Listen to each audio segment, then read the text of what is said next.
नमस्कार मित्रों, एक बार पुनः मेरे चैनल में आप लोगों का स्वागत है। आज हम लोग पढ़ेंगे तर्क शक्ति। तो तर्क शक्ति में पढ़ेंगे रक्त संबंध अर्थात ब्लड रिलेशन। तो ब्लड रिलेशन से संबंधित प्रश्न हर परीक्षाओं में पूछे जाते रहते हैं और अक्सर करके परीक्षाओं में ये छूट जाते हैं। तो हम इसको इतने अच्छे समझेंगे कि प्रश्न को देखते ही उत्तर आ जाए, यहाँ तक कि पेन भी नहीं उठाने की जरूरत पड़े। तो इसको हम इतने अच्छे समझेंगे कि बहुत ही आसानी से परीक्षाओं में कर सके। अब हम इसके कुछ आधारों को अच्छे समझेंगे। जैसे यदि परीक्षा में दे दिया है चाचा, मामा, चाचा मामा फुफ्फा या मौसा, चाचा मामा फुफ्फा या मौसा, इन सबको हम अंकल या चाचा कहते हैं। जो हम रक्त संबंध पढ़ेंगे इसमें चाचा हो, मामा हो, फूफा हो या मौसा हो, इनको हम अंकल या चाचा कहते हैं। अब यदि चाची हो या मामी हो या बुआ हो या मौसी हो, तो इन सबको हम चाची कह सकते हैं। जो हम रक्त संबंध पढ़ेंगे इनमें यदि ये दिया है तो इनको हम अंकल या चाचा कह सकते हैं, या यदि इनकी पत्नियां हों तो इनको हम क्या कह सकते हैं, चाची या आंटी कहते हैं। ठीक, एक चीज़ कन्फर्म हो गई। अब हम कुछ और देखेंगे इसमें।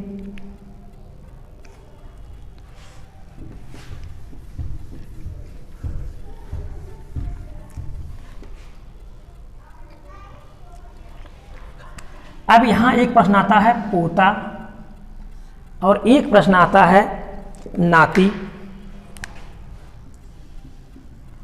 नाती, अब हम पोता और नाती में संबंध कैसे स्थापित करते हैं। तो जो पोता होता है ये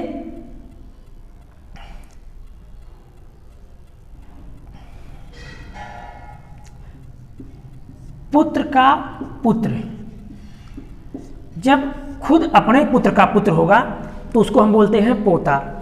और जब नाती की बात आएगा अर्थात पुत्री का पुत्र, पुत्री का पुत्र, तो जो पुत्री का पुत्र होता है उसको कहते हैं नाती।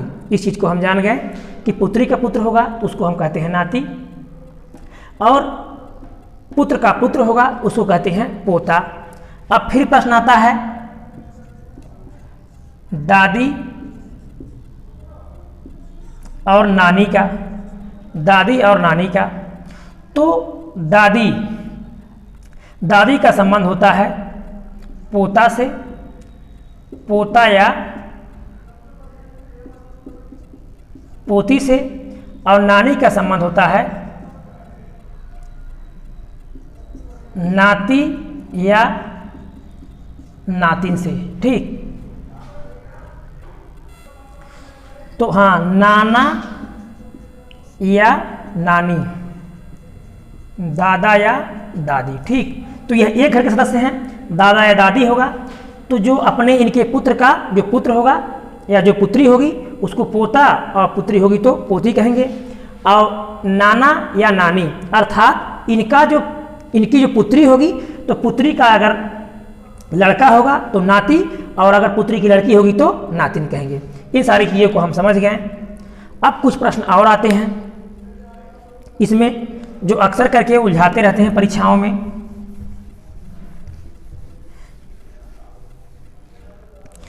अब इसमें होता है इकलौता।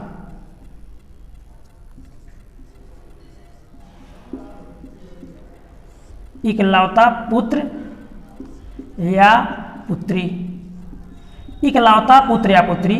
इकलौता पुत्र या पुत्री का तात्पर्य होता है इकलौता पुत्र होगा तो एक ही पुत्र होगा, याद रखिएगा।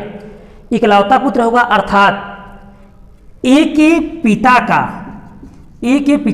इकलौता पुत्र, एक के पिता का इकलौता पुत्र। तो एक के पिता का इकलौता पुत्र स्वयं ए हो जाएगा। जब इस तरह से बात आएगी कि एक के पिता का इकलौता पुत्र जबकि उसे कोई पुत्री न हो, कौन होगा?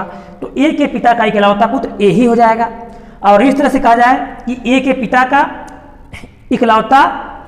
इकलौती पुत्री यदि उसके भाई न हो तो स्वयं कौन पुत्री हो जाएगी? ए हो जाएगी। यानी वहाँ स्वयं के बारे में ही बात की जाती है। अगर इकलौता होगा तो इसका मतलब सिर्फ होता है एक, और उसी व्यक्तिगत से होता है। अब हम आते हैं कुछ प्रश्नों पर।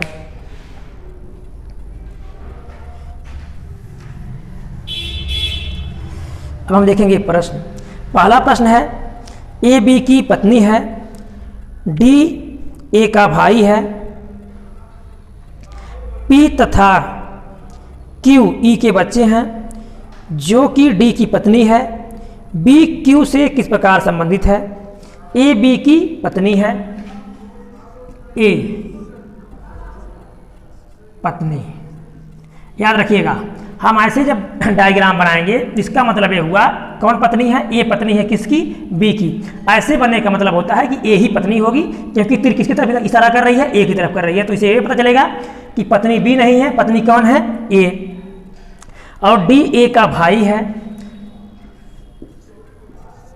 यहां भाई कर देंगे, इससे ये पता चलेगा कि इसका ये भाई है। पी तथा क्यू ई के बच्चे हैं, ई के बच्चे हैं जो कि डी की पत्नी है, अर्थात ई जो है पत्नी है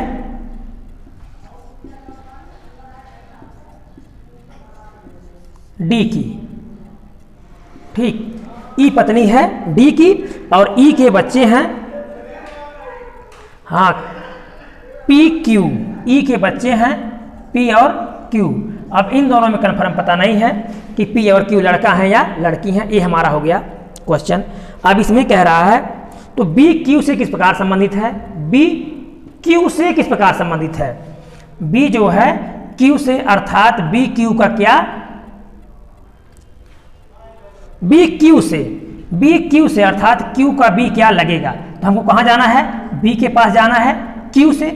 अब हम या तो इससे यहाँ चले आए या तो यहाँ से यहाँ चले आए। हम समझ रहे हैं बी से। अब ये है बी की पत्नी, तो बी की पत्नी हो गई, पत्नी का भाई। तो हम जानते हैं कि इसकी पत्नी का भाई इसका हो जाएगा ये साला। ठीक, इसकी ये पत्नी हो गई, अब पत्नी का भाई इसका साला हो गया। अब साला की पत्नी, तो साला की पत्नी इसकी हो जाएगी साली। अब साली के बच्चे, तो साली के बच्चे इसको क्या कहेंगे? साली के बच्चे इसको क्या कहेंगे? अर्थात ये हो जाएगा, हाँ, साली के बच्चे। तो अब ये हो गई साली के बच्चे, तो साली के बच्चे अर्थात ये हो जाएंगे फूफा। क्या हो जाएंगे? जिसको हम लोग फूफा कहते हैं। तो हम फूफा कहते हैं। अब इनके ये साली का लड़का हो गया। तो अभी सबसे पहले आपको बताया गया कि फूफा को हम अंकल कहते हैं। ठीक, अंकल या चाचा कह सकते हैं, या ब्लड रिलेशन में हम इनको पढ़ते हैं। तो ये क्या आ जाएंगे? फूफा होंगे या अंकल या चाचा होंगे। तो हम या तो इसके पास ऐसे जा सकते हैं या इसके पास से ऐसे ही क्रम से घटते चले आएंगे। एक बार फिर से समझ लीजिए, इसका ये पत्नी का भाई, तो पत्नी का भाई अर्थात इसका हो गया साला, और साले की पत्नी अर्थात साली। अब साली के लड़का, साली के ये दोनों बच्चे हैं, चाहे लड़का हो या लड़की हो, तो साली के ये लड़के हैं, तो इनका ये लगेगा फूफा। ठीक, इनका लगेगा फूफा, क्योंकि यहाँ देखिए ये जो ये है इनका साला, तो इनके बहन के क्या है ये? तो इसका जब ये भाई है, इनकी क्या हो जाएगी? बहन। अब इनके बहन के क्या है? ये पति। तो बहन के पति हैं, तो बहन के पति हैं, इनकी ये पत्नी है, तो इसके बच्चे हैं, अर्थात इनके भी बच्चे हैं। तो अर्थात ये महिला थी, इनके भाई थे, और भाई की ये लड़के हो गए। इस प्रकार से ये हो जाएंगे इसके फूफा। तो फूफा को हम क्या कहेंगे? अंकल या चाचा।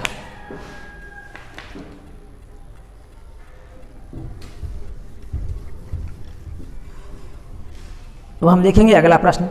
अगला प्रश्न है, यश वी का इकलौता पुत्र है, वी आर से विवाहित है, यम आर की पुत्री है, आर ए की दादी है, यश निश्चित रूप से ए से किस प्रकार संबंधित है? तो यश वी का इकलौता पुत्र है, यस पुत्र इकलौता,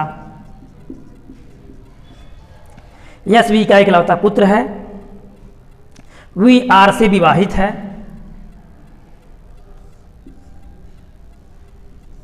ये दोनों आपस में विवाहित हैं, ये दोनों आपस में विवाहित हैं, ये इसका इकलौता पुत्र है। लेकिन इन दोनों में पता नहीं है कि पत्नी कौन है और पति कौन है। आगे यम आर की पुत्री है, यम आर की पुत्री, पुत्री यम आर की पुत्री है, आर ए की दादी है, आर ए की दादी है। अब यहां देखिए, अब ये हो गई महिला, ये हो गई महिला और ये हो गया पुरुष। ठीक, यहां से हमको पता चल गया कि वी पुरुष हो गया क्योंकि ये भी दादी हो गई तो ये महिला हो गई, और ए की ये दादी हो गई, आर ए की दादी है। यस निश्चित रूप से ए से किस प्रकार संबंधित है, यस निश्चित रूप से ए से किस प्रकार संबंधित, अर्थात ए का ये क्या लगेगा। अब देखिए ए का ये क्या लगेगा, अब हम ये क्या लगेगा ना, यस, यस ए का, हाँ यस निश्चित रूप से ए से किस प्रकार संबंधित है, ए से क्या लगता है।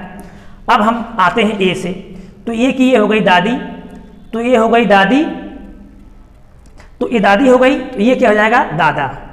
अब दादा का इकलौता पुत्र, अर्थात इसके दादा के एक ही पुत्र हैं, तो दादा के एक ही पुत्र हैं अर्थात इसके पिता, दादा का इकलौता पुत्र अर्थात क्या हो जाएगा, इसका पिता हो जाएगा, तो यह से का पिता हो जाएगा। ठीक, या हम इधर से आएंगे तो हम देख रहे हैं ये पुरुष है, इकलौता पुत्र है, इकलौता पुत्र है, तो इसका ये क्या हो गया, इसका ये पिता हो गया, तो इसका पिता हुआ ना। अब देखिए इसका ये पिता हुआ और ये इससे विवाहित है, तो ये पिता हुआ और इनकी ये क्या हो जाएगी, पत्नी, पत्नी, तो विवाहित है पत्नी, इसका ये पिता अर्थात इसका ये क्या हो जाएगी, माता। हम ऐसे समझेंगे अगर, तो ये क्या हो गई, इसकी माता। अब देखेंगे हम माता, और जो इसकी माता है इनकी क्या लगती है, दादी, तो दादी लगती है अर्थात इनका ये क्या है, पुत्र का पुत्र, दादी लगती है ना, जिनके पुत्र का पुत्र, तो इनका पुत्र कौन हो गया, इनका पुत्र ये हो गया और इनका पुत्र ये हो गया। इस प्रकार से ये क्या हो जाएगा, ये पिता हो जाएगा। ठीक, तो हमारा उत्तर आ जाएगा पिता।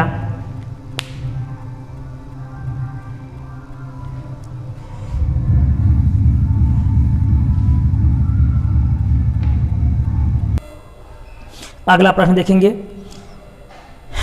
यक्ष की माँ जेड के पिता की सास हैं, जेड वाई का भाई है, जबकि यक्ष यम के पिता हैं। यक्ष जेड से किस प्रकार संबंधित है, यक्ष की माँ,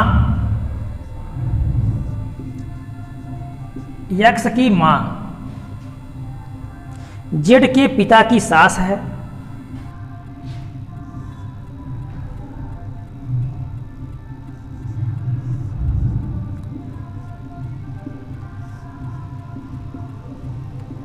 अब हम देखेंगे यक्ष की माँ जेड के पिता और पिता की सास हैं, जेड वाई का भाई है,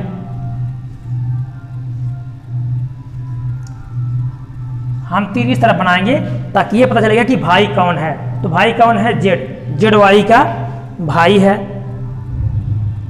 जबकि यक्ष यम के पिता हैं।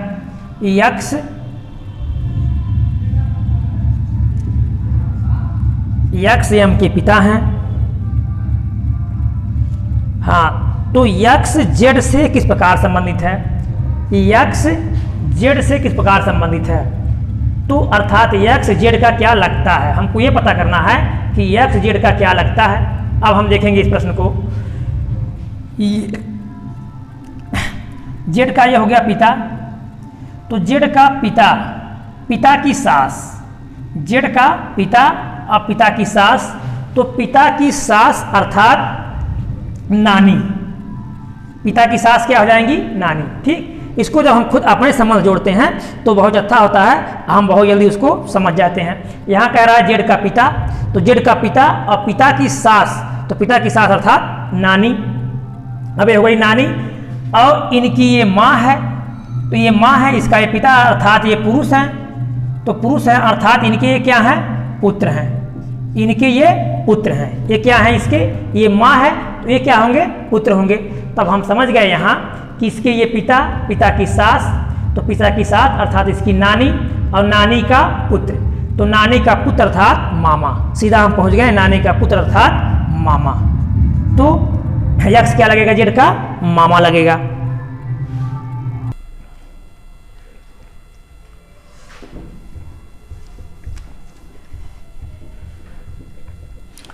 अब हम देखेंगे अगला प्रश्न। यदि ए बी का भाई है, सी ए की बहन है, डी ई का भाई है, ई बी की पुत्री है, एफ सी का पिता है, तब डी का अंकल कौन है? ए बी का भाई है,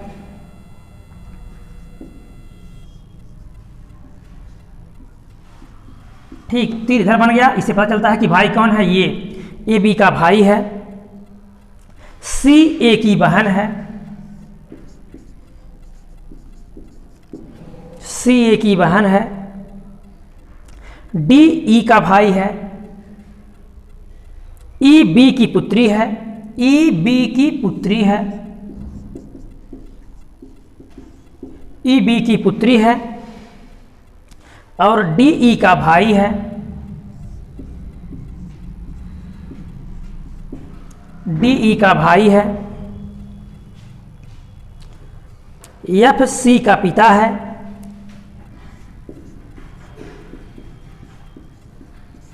एफ सी का पिता है, तब डी का अंकल कौन है? हमको पता करना है कि डी का चाचा कौन है। अब हम क्रम से चलते हुए चले आएंगे तो हमको इसका अंकल अभी पता चल जाएगा। अब हम यहाँ देख रहे हैं डी का अंकल कौन है, तो डी का अंकल, इसका ये महिला है, ये महिला है क्योंकि यहाँ लिखा गया इसकी पुत्री है, तो पुत्री है, और इसका ये भाई है अर्थात इसकी ये बहन है, इसकी ये बहन हो गई, और इसकी ये पुत्री है और इसका ये भाई है अर्थात इसका ये माँ, क्या हो जाएगा, माँ, क्योंकि इनकी ये पुत्री, तो माँ, तो ये माँ या पिता, माँ या पिता हो सकता है, तो माँ या पिता हो सकता है, हम इसको मान लेते हैं पिता। अगर हम पिता मान रहे हैं कि इसकी ये बहन है, इसका ये भाई है, तो जब इसकी ये पुत्री है और इसका ये पुत्र है अर्थात इसकी ये क्या हो गया, पिता हो गया। अब पिता का भाई, तो पिता का भाई कौन हो जाएगा, ए, तो ये चाचा हो जाएगा, ठीक, ये चाचा हो जाएगा या अंकल हो जाएगा। आगे अगर हम इसको माँ मान लेते हैं कि बी माँ है, क्योंकि इसकी भी पुत्री होगी ये, तो अगर बी माँ है तो ये दोनों भाई बहन है, इसकी भी ये माँ हो गई। अब माँ का भाई, तो माँ का भाई अर्थात ये क्या हो जाएगा, मामा, तो मामा को भी हम अंकल कह सकते हैं और ब्लड रिलेशन में हम अंकल कहते हैं। तो ये ही दोनों हालत में क्या हो जाएगा, अंकल या चाचा हो जाएगा। तो हमारा उत्तर हो जाएगा ए, कि ए का कौन अंकल है इसका, डी का ए, तो हमारा उत्तर हो जाएगा ए।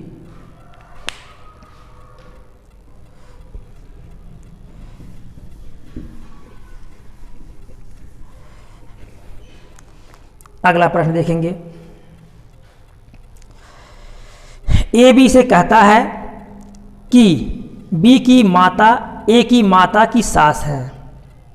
ए की माता बी की माता से किस प्रकार संबंधित है? ए बी से कहता है, ए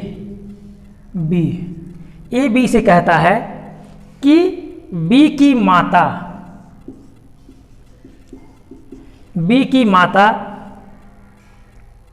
ए की माता की सास हैं। ए की माता की ये सास हैं। कौन सास हैं? जो बी की माता हैं वह ए के माता की सास हैं। ये अब प्रश्न में ए की माता बी की माता से किस प्रकार संबंधित है? अभी जो ए की माता हैं वह बी की माता की क्या लगती हैं? अब हम प्रश्न देखेंगे। इनकी ये सास हैं, इनकी क्या हो जाएंगी, ये पुत्रवधू हो जाएंगी, क्योंकि बी की क्या है, ये बी की माता है, और इनकी क्या है, ये सास हैं, तो इनकी सास बी की माता भी हो गई, इनकी सास भी हो गई। जब ये सास हैं तो ये क्या हो जाएंगी, पुत्र वधू हो जाएंगी। ठीक, जब ये सास हुई तो ये क्या हो जाएंगी, पुत्र वधू हो जाएंगी। तो इनकी पुत्र वधू होंगी और इनकी माता हो जाएंगी। तो हमारा उत्तर हो जाएगा पुत्र वधू।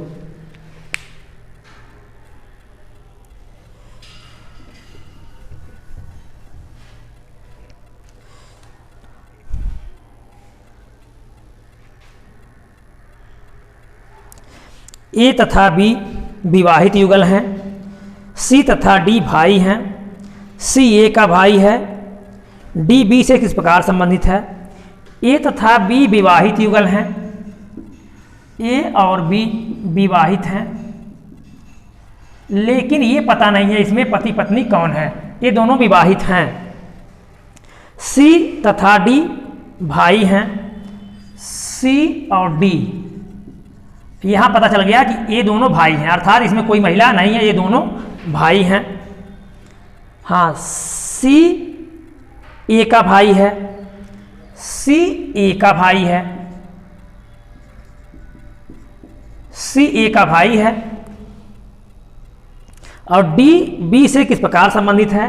डी बी से, अर्थात बी का ये क्या लगेगा, डी बी से किस प्रकार संबंधित है, अर्थात क्या लगेगा। अब देखिए इन दोनों में पता नहीं है। अब हम इसको सबसे पहले मान लेते हैं पुरुष। अगर ये पुरुष है तो ये महिला हो जाएगी। तो ये पुरुष हो गए, अर्थात इनके पति, पति का भाई। तो पति का भाई होगा तो इनका क्या हो जाएगा, देवर। और देवर का भाई इनका क्या हो जाएगा, देवर हो जाएगा। तो देवर या जेठ, ठीक, क्योंकि छोटा भी हो सकता है या बड़ा भी हो सकता है। तो अगर हम इनको पुरुष मानेंगे तो देवर या जेठ आएगा। तो हमारा उत्तर क्या हो जाएगा, देवर या जेठ। लेकिन अगर हम इनको महिला मान लें, क्योंकि इन दोनों में कन्फर्म पता नहीं कि कौन क्या है, अगर हम इनको महिला मानेंगे तो ये इनकी पत्नी हो गई। अब पत्नी का भाई, इनकी ये पत्नी और पत्नी का भाई, तो पत्नी का भाई इनका साला, साला का भाई ये भी साला हो जाएगा। तो क्या उत्तर आ जाएगा हमारा, साला उत्तर आ जाएगा। कि हाँ, डी बी से, तो डी बी से साला लगता है या देवर या जेठ लगता है। तो हम विकल्प देखेंगे तो विकल्प में साला नहीं दिया गया है, न ही इनमें से कोई नहीं दिया गया है। तो देवर या जेठ दिया गया है। तो हमारा विकल्प क्या हो जाएगा, देवर या जेठ हमारा उत्तर हो जाएगा विकल्पों के अनुसार।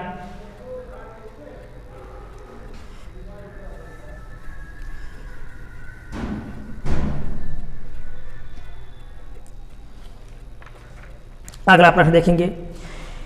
एक लड़के की ओर इशारा करते हुए बीना ने कहा, वह मेरे दादाजी के इकलौते पुत्र का पुत्र है। वह लड़का बीना से किस प्रकार संबंधित है। एक लड़का की ओर इशारा करते हुए बीना ने कहा,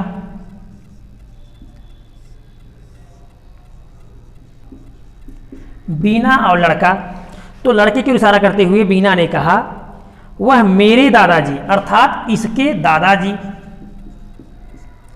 दादाजी के इकलौते पुत्र, दादाजी के इकलौते पुत्र, दादाजी के पुत्र, लेकिन कैसा पुत्र, इकलौता, इकलौता पुत्र का पुत्र है, इकलौता पुत्र का पुत्र है। मेरे दादाजी के इकलौते पुत्र का पुत्र है। यहां देखिए प्रश्न, उसके जो दादाजी हैं उनके एक ही पुत्र है। जो इसके दादाजी हैं, दादा के एक ही पुत्र, तो दादा का पुत्र क्या होता है, अगर एक ही पुत्र है तो सीधा वो पिता हो जाएगा। लेकिन अगर कई पुत्र होते तो वो चाचा हो सकता है या बड़ा पापा हो सकता है। लेकिन यहाँ हम देखेंगे जब इकलौता पुत्र है तो सीधा इसका क्या हो जाएगा, ये पिता हो जाएगा, इसका पिता हो जाएगा, क्योंकि उसके दादा के इकलौता पुत्र एक ही पुत्र है। तो जब एक ही पुत्र है तो क्या हो गया, इसका पिता हो गया। अब इनका ये लड़का है तो अर्थात उसके पिता का लड़का, अर्थात इसका भाई हो जाएगा और ये इसकी बहन हो जाएगी। तो कहा गया इसमें वह लड़का बीना से किस प्रकार संबंधित है, अर्थात बीना का क्या लगता है, तो बीना का क्या हो जाएगा, बीना का हो जाएगा भाई। तो हमारा उत्तर हो जाएगा भाई।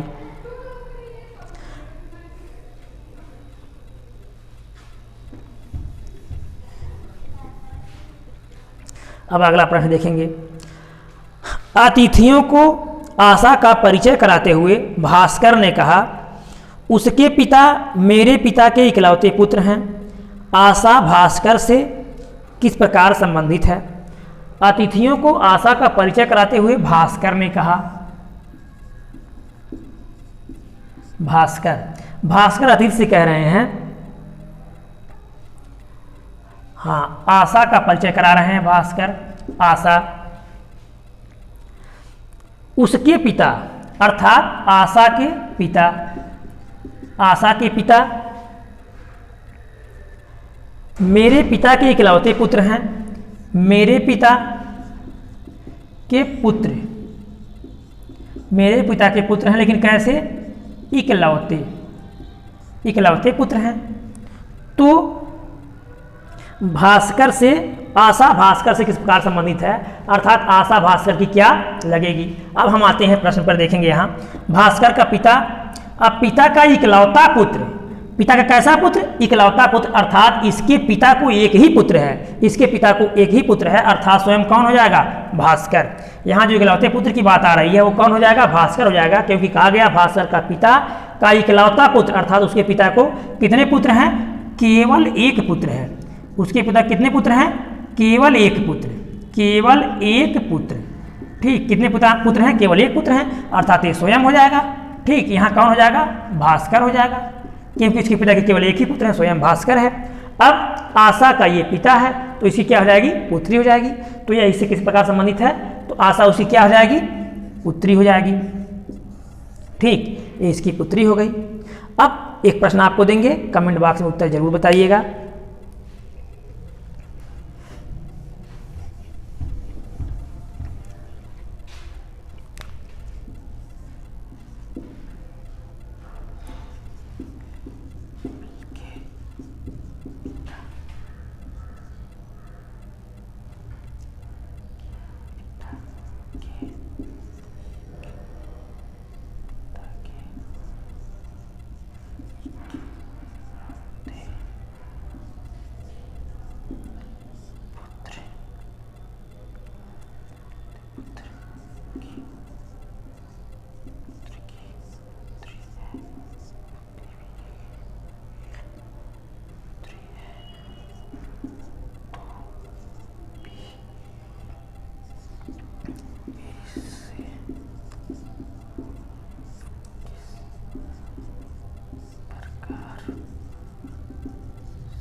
हाँ, ए बी के पिता के इकलौते पुत्र की पुत्री है।